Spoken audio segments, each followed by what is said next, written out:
Pagkatapos lang nila kumain, binigyan kong pagkain. Gusto naman si Francis. Nakaturo, nakaangat yung mga liig nila. Oh. Pupunta yan doon sa mama niya.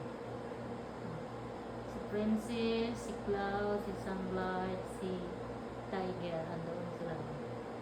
Naisip niya paano siya umakyat. Pababa na yung nanay niya. Yan. Kinikis niya na yung mga anak niya. Ano sila pupunta?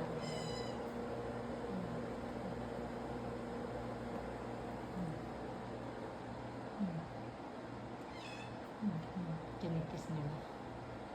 Pirenash ko na ng mga buhok niyan. Paubos na yung mga ano nila, koto-koto. Araw-araw ko brain brush. Bukas sa Webis maliligo na naman yan sila. Tapos putulan ko ng kukugot at brushan kong ipin. Diba? Cute nila. Sa kama namin yan natutulog sila eh. Yung mga baby. Buntis na si Queenie.